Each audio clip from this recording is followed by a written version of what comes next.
Dear students, हम हमारे last lecture में फ्री कंसेंट, जो कि इंडियन कॉन्ट्रैक्ट एक्ट 1872 का पार्ट है, उसमें हम फ्री कंसेंट के दो एस्पेक्ट को हम डिस्कस कर चुके थे, which was कोएशन and undue influence. आज हम थर्ड एस्पेक्ट को डिस्कस करेंगे।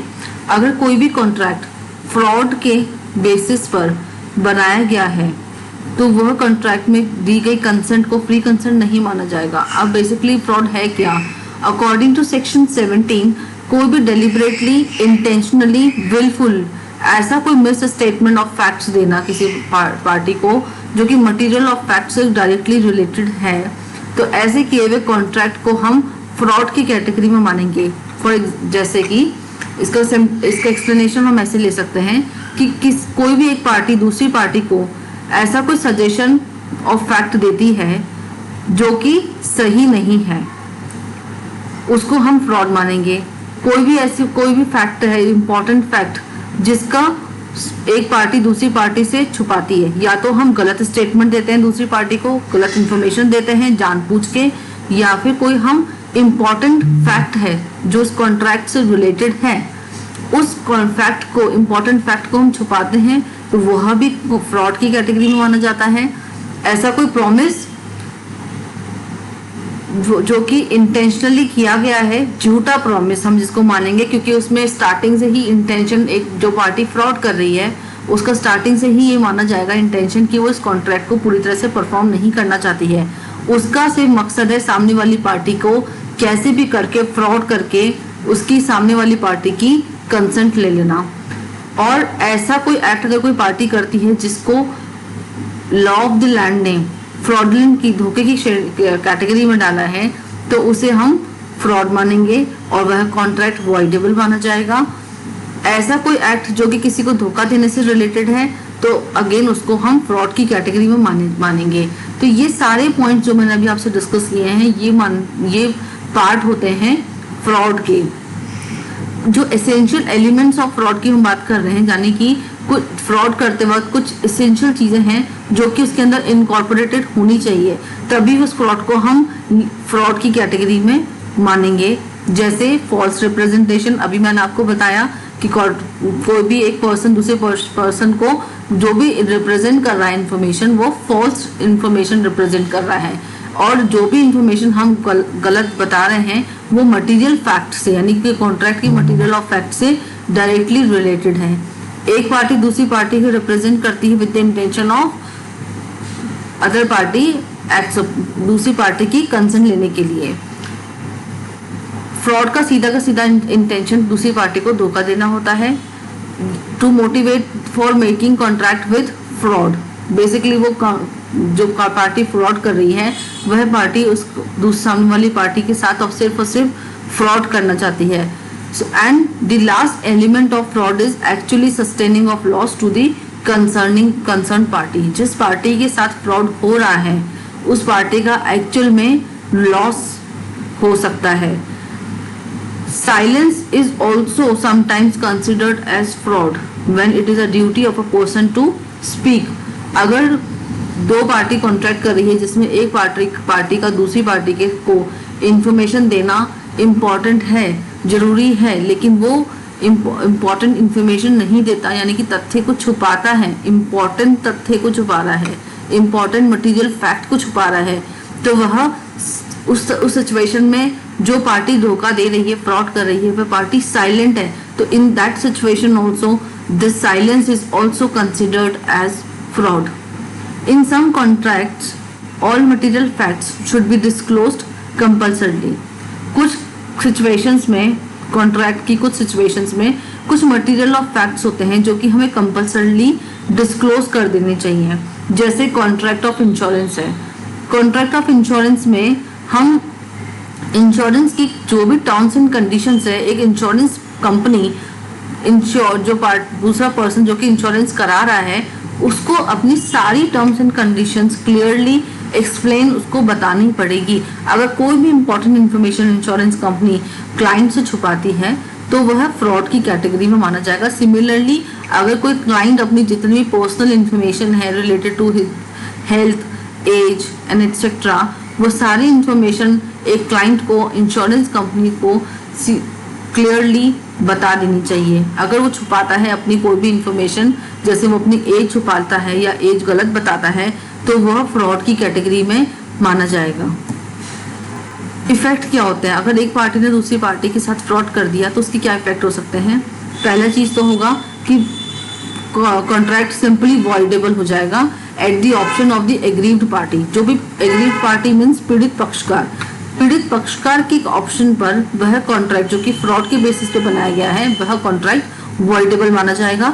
दूसरा, रेस्टिट्यूशन राइट होता है। अगर पार्टी चाहे तो वह अपने जो भी डैमेजेस हुए हैं उन डैमेजेस को रिकवर कर सकती है। अफर्मेशन, एग्रीव्ड पार्टी में compel the another party to fulfill terms and condition of the contract or may compel to loss incurred due to non-fulfillment of the terms and conditions. Affirmation में aggrieved party सामने वाली party को जिसने fraud किया है उसके ऊपर force कर सकती है कि वो अपनी सारी टर्म्स एंड कंडीशंस को कंप्लीट करे, या फिर वह टर्म्स एंड कंडीशंस को कंप्लीट नहीं करती तो उसके बेसिस पे जो भी लॉस हमें हो रहा है उस लॉस की खानापूर्ति, उस लॉस को fulfil non fulfilment of terms and condition पे जो भी कंपनसेशन बनता है वो कंपनसेशन हमें दिया जाए। Misrepresentation which is defined in the section 18, unknowingly making miss interpretation क्या होता है? सेक्शन 18 में बताया गया है कि unknowingly making of any such statement which is actually not true. हम अनजाने में कुछ ऐसा स्टेटमेंट देते हैं जिसके बारे में शायद हमें पता भी नहीं कि सही है कि गलत है, लेकिन हम अनजाने में धोखा नहीं देने की इंटेंशन से किसी को इंफॉर्मेशन देते हैं या स्टेटमेंट देते हैं which is actually not true. It is called miss representation. Types of miss representation दो तरह के हो सकते हैं, पहला फ्रॉडलेंट और दूसरा misrepresentation due to innocence. Fraudulent representation मतलब क्या होता है कि कई बार पार्टी जानबूझ के किसी स्टेटमेंट को गलत स्टेटमेंट देती है जो कि उसका पर्पस से फ्रॉड करना होता है। दूसरा मिस रिप्रेजेंटेशन होता है जो कि इनोसेंसी में दिया गया है, उसे पता ही नहीं है कि मैं जैसे फॉर एग्जांपल मैंने कहा कि मुझे ये घर बेचना है और ये घर मेरा 10 साल पुराना है, लेकिन मुझे ये नहीं पता कि इस घर में, क्योंकि मैंने भी ये घर बनाया परचेज किया था, लेकिन मुझे ये नहीं पता कि इस घर के अंदर कितनी मजबूती है। हो सकता है कि इस घर में कई इंटरनल डैमेजेस हो रखे हैं जो कि बहुत रिनोवेशन मांग रहा है घर। मैंने ये चीज़ मुझे पता नहीं थी और ना मैंने ये बात किसी को, सामने वाली पार्टी को कॉन्ट्रैक्ट के टाइम पर बताई। तो यहाँ मैंने जो मिस रिप्रेजेंटेशन किया इस घर का जिसको मैं बेच रही हूँ, वो मैंने अपनी इनोसेंसी की वजह से किया है। Essential elements of misrepresentation हो सकते हैं when misrepresentation is made by any party due to innocence. सबसे फोरमोस्ट इंपॉर्टेंट चीज मिस रिप्रेजेंटेशन की होती है कि ये मिस रिप्रेजेंटेशन इनोसेंसी में किया जाता है। ये डेलिबरेटली भी हो सकता है पर जनरली ये डेलिबरेटली नहीं होता। इसमें कभी भी ऑब्जेक्ट धोखा देना नहीं होता है और यहाँ पे पार्टी सिर्फ मोटिवेट करती दूसरी पार्टी को अब उसकी कंसर्न देने के लिए। मोड इसकी क्या क्या हो सकते हैं? पॉजिटिव assertion हो सकता है। Means when any person or a party states such thing to be true for which he does not have any information but believes that it is true to be true। Party कई बार ऐसा statement देती है जिसके बारे में उसको information नहीं है लेकिन उसको ऐसा लगता है कि सही है। फॉर एग्जाम्पल मैं अपनी वर्क प्लेस में कह देती हूँ कि अरे यार आज यहाँ पे हमारे जो कोई XYZ बॉस, नए बॉस आने वाले हैं। मुझे नहीं पता कि उन बॉस का नाम क्या है या नहीं है, बल्कि मैंने अपने मन से बता दिया कि यहाँ पे हमारे नए बॉस अपॉइंट होने वाले हैं और मैं इस इन्फॉर्मेशन को ट्रू समझती हूँ। तो यहाँ मैंने अपने एक गलत इन्फॉर्मेशन पास ऑन करी है सामने वाली पार्टी को। और हो सकता है कि सामने वाला पर्सन ने अपनी कोई लीव एप्लीकेशन उस कंसर्न पर्सन को नए बॉस मानते हुए उसको वो एप्लीकेशन दे दी। तो यहाँ मैंने एक दूसरे अपने कलीग को मिस रिप्रेजेंटेशन किया है but in a positive assertion way. By breach of duty, when party makes any such breach of duty which has no intention of deceiving to other and such breach of duty is advantageous to him। कई बार party कुछ इस तरह का rules तोड़ देती, legal rules कई बार तोड़ देती है, जहाँ उसको करना होता है वो चीज़ वो नहीं करती with the intention of no which in that situation he has no intention of deceiving, उसका धोखा देने का पर्पस नहीं है, लेकिन वो अपनी जो भी लीगल एक्शंस हैं उनको पूरा नहीं करती है, तो इसको हम ब्रीच ऑफ ड्यूटी की कैटेगरी में मानेंगे।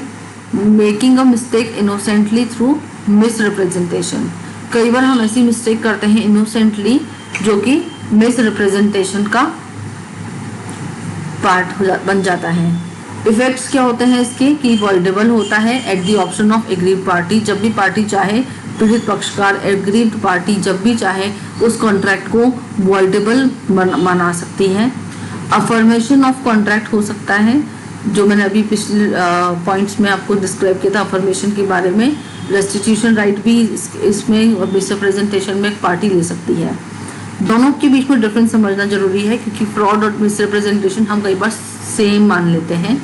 फ्रॉड एक डेलिबरेटली किया गया कंसीलमेंट ऑफ फैक्ट्स है, आप डेलिबरेटली जानबूझ के कोई इन्फॉर्मेशन गलत दे रहे हो या फिर गलत इंपॉर्टेंट इन्फॉर्मेशन को छुपा रहे हो धोखा देने के पर्पज से। मिस रिप्रेजेंटेशन में आप फॉल्स स्टेटमेंट देते हो बट ड्यू टू इनोसेंसी, आपको पता ही नहीं कि आप फॉल्स स्टेटमेंट दे रहे हो और आप फॉल्स स्टेटमेंट को ही सही मान के बोल देते हो। यहाँ पे फ्रॉड में इंटेंशन जो होता है वो दूसरी पार्टी को डिसीव करना, धोखा देना होता है। मिस रिप्रेजेंटेशन में दूसरी पार्टी को धोखा देने का इंटेंशन नहीं होता है। फ्रॉड में party has a knowledge of truth, party को पता है कि मैं सच क्या है, लेकिन जानबूझ के वो सच को नहीं बताता है या फिर सच को झूठ करके रिप्रेजेंट करता है। मिस रिप्रेजेंटेशन में party does not have the knowledge of the actual position. Agreed party यहाँ पर राइट होता है उनका जो भी डैमेजेस हुए हैं उसको ऑब्टेन करने का, लेकिन मिस रिप्रेजेंटेशन में एग्रीड पार्टी जो है वो सेट असाइड कर सकती है कॉन्ट्रैक्ट को, but can not file a suit for damages. Mistake, यहाँ पे ये लास्ट हमारा पॉइंट है मिस्टेक, जो कि सेक्शन 18 में मिस्टेक को डिफाइन किया गया है, सेक्शन 20, 21 एंड 22 में। Mistake is form on the basis of mis impression और misconception of both the parties. दोनों पार्टी जब कॉन्ट्रैक्ट करते वक्त किसी इंफॉर्मेशन को गलत पॉइंट ऑफ व्यू से ले लेती है, गलत समझ लेती है, दोनों पार्टी इक्वली यहाँ पे रिस्पॉन्सिबल होती हैं, क्योंकि दोनों पार्टी ने किसी भी इम्पोर्टेंट फैक्ट को गलत समझते हुए आपस में कॉन्ट्रैक्ट कर लिया है। इसमें दोनों पार्टी फॉल्ट मिस्टेक करती है, इसलिए इसको बायलैटरल मिस्टेक भी कहा जाता है। और यहाँ पे जो भी इम्पोर्टेंट एसेंशियल फैक्ट है जिसको दोनों पार्टी गलत समझ लेती है, इंटरप्रिटेट कर लेती है, वहाँ पे ये एसेंशियल पार्ट ऑफ मिस्टेक बन जाता है। दो तरह की मिस्टेक हो सकती है, mistake as to law, mistake as to facts. Mistakes as to law means mistake related to Indian law, कोई भी ऐसी मिस्टेक आपने करी है जो कि इंडियन लॉ के अकॉर्डिंग गलत है, जहाँ पे इंडियन लॉ एप्लीकेबल होता है, तो उसको mistakes of as to law to Indian law माना जाएगा। और कुछ ऐसी मिस्टेक्स आप ऐसे कर देते हो जो कि अगेंस्ट दी फॉरेन लॉ है। सो फॉर एग्जांपल आप कोई सेल्स ऑफ गुड्स कर रहे हो, लेकिन कनाडा के किसी पर्सन के साथ, क्लाइंट के साथ कर रहे हो, तो वहाँ पे सेल्स ऑफ गुड्स एक्ट जो फॉरेन कनाडा के लॉ में बना हुआ है उसके अगेंस्ट अगर आप कोई काम करते हो तो वह मिस्टेक की कैटेगरी में माना जाएगा और वो लीगल नहीं होगा, वैलिड नहीं होगा। मिस्टेक एज टू फैक्ट्स जो कि सेकेंड टाइप ऑफ मिस्टेक होती है, जिसमें दो सिचुएशन हो सकती है, या तो दोनों पार्टी इक्वली रिस्पॉन्सिबल होती हैं क्योंकि दोनों party at the same time same matter को गलत इंटरप्रिटेट करती हुई आपस में कॉन्ट्रैक्ट कर लेती है। दोनों पार्टी को पता नहीं होता कि हम दोनों गलत कॉन्ट्रैक्ट कर रहे हैं, गलत इंफॉर्मेशन एक्सचेंज कर रहे हैं। यूनिलैटरल मिस्टेक्स होती हैं जब दोनों में से एक पार्टी को अनजाने में मिस्टेक करती है, दूसरी पार्टी को मिस्टेक के बारे में पता नहीं होता है। इफेक्ट्स क्या हो सकते हैं इसके? कॉन्ट्रैक्ट वॉइडेबल हो जाता है जब भी पार्टी को पता चलेगा कि मिस्टेक से कॉन्ट्रैक्ट हुआ है तो वे कॉन्ट्रैक्ट हमेशा वॉइडेबल माना जाएगा। अफर्मेशन ऑफ कॉन्ट्रैक्ट होता है, राइट्स फॉर डैमेजेस यहाँ पे मिल जाते हैं। जो भी पार्टी है जो मिस्टेक से कॉन्ट्रैक्ट करती है उनके पास राइट होता है फॉर डैमेजेस, जो भी उनके पास लॉसेज हुए हैं। और कोर्ट और पार्टी चाहे तो कॉन्ट्रैक्ट को सेट असाइड कर सकती है। Thank you. If you have any query, any problems related with my lecture, you can mail me on this my mail ID. Thank you so much.